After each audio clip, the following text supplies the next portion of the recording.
자, 5분 스피치. 자, 오늘 내용은 권리 변동 그랬어요. 권리가 발생이 되고 변경되고 소멸되는 것을 권리 변동 그럽니다. 권리 변동에 가만히 봤더니 원인이 있더라라고 했었죠. 원인은 두 가지가 있었네요. 하나는 당사자가 의도한 대로 효과가 발생되는 법률 행위. 그 다음에 또 하나는 당사자 의사와 상관없이 효과가 발생되는 법률 규정 그럽니다. 법률 행위는 당사자 의사에 따라 법률 효과가 발생되기 때문에 다툼이 심하지만 법률 규정은 법에 규정되어 있다 보니까 다툼이 없어요. 그래서 포커스는 항상 법률 행위에다 갖다 놓고 이야기합니다. 자, 법률 행위 종류를 그 다음 시간에 배웠죠. 하나가 뭡니까 그랬더니 단독 행위하고요. 두 번째 계약을 배운 거죠. 그 다음에 두 번째는 채권 행위하고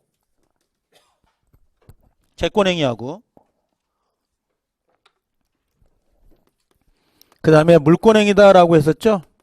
두 개의 문제가 나옵니다. 자, 단독행위는 다시 두 개로 구별을 했습니다. 의사표시가 몇 개? 한 개. 계약은요. 의사표시가 두 개가 결합되는 거죠. 자, 단독행위는 두 개로 나눠서 상대방 있는 단독행위가 있었고요. 그 다음에 또 하나는 상대방 없는 단독행위가 들어갑니다.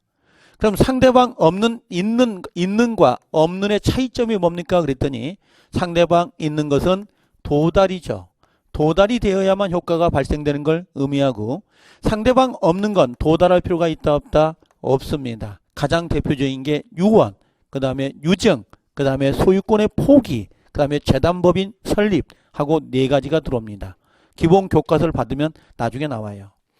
계약은 대립되는 두 개의 의사가 결합되는 거죠. 청약과 승낙. 자, 채권행위, 물권행위 나왔는데 채권행위는 뭐라고 했어요? 모르겠다 그러면 계약 해놓고 요건 이행의 문제가 있다 없다? 이행의 문제가 남는다 안 남는다? 남습니다. 근데 물권행위는 일종의 처분행위이기 때문에 이행의 문제가 있다 없다? 이행의 문제가 남지 않는다. 이렇게 정리하시면 돼요. 그래서 채권행위, 물권행위 이렇게 구별이 됐죠. 자, 두 번째로 봤던 챕터가 뭐냐면 그럼 권리 변동했는데 그 권리 변동을 발생시키는 원인이 아까 뭐라고 했어요? 두 가지. 법률 행위하고 법률 규정이라고 그랬죠. 그럼 법률 행위가 성립되려면 분명히 성립 요건이라는 게 있어야 된다 그랬어요. 법률 행위 성립 요건이요. 법률 행위 성립이 되어야 그 다음에 뭘 따진다 그랬죠? 효력 요건을 따진다 그랬었죠. 그럼 효력 요건이 충족되면 이게 유효가 되기도 하고 또는 무효가 되기도 하고 또는 취소가 되기도 하죠. 법률행위가 성립되지 않았다면 불성립이면 무효 취소를 논할 이유가 없습니다. 그럼 법률행위 성립 요건은 뭐가 있어야 됩니까? 첫 번째 당사자가 있어야 되죠. 두 번째는 뭐가 있어야 됩니까? 목적이 있어야 되고 세 번째는 뭐가 있어야 된다? 의사 표시가 있어야 된다. 자, 세 가지 나오죠. 당사자 목적, 의사 표시. 자, 효력 요건은 뭐라고 했죠? 당사자는 권리 능력이 있어야 되고 의사 능력이 있어야 되고 행위 능력이 있어야 되죠. 의사 능력이 없으면 효과는 뭐다? 무효. 행위 능력이 없으면 효과는 취소가 됩니다.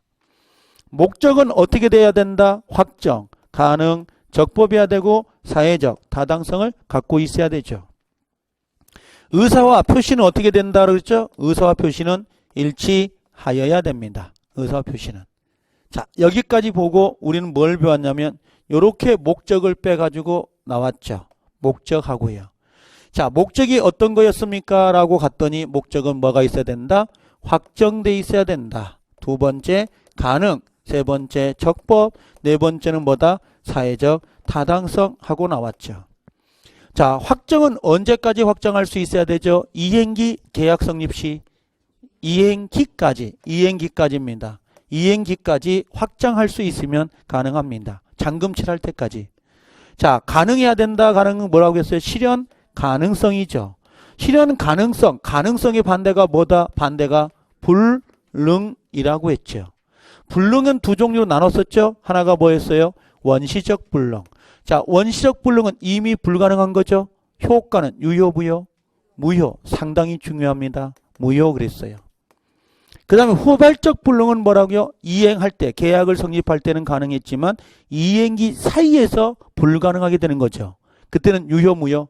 이것은 유효가 됩니다. 나중에 여기를 더 연결할 겁니다.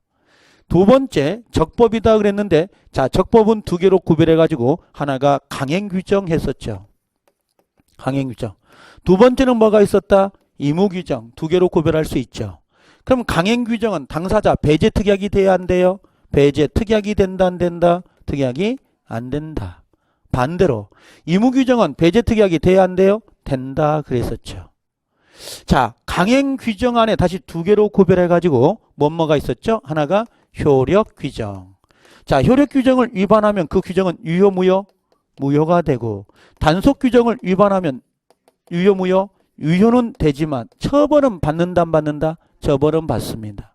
그럼 우리가 강행규정 할 때는 단속규정, 효력규정, 예, 이건 보통 효력규정을 의미한다라고 보시면 돼요. 나중에 1월 달에 수업 들어가면 이젠 효력규정과 단속규정의 예들을, 법률 규정들을 외우게 됩니다. 이건요.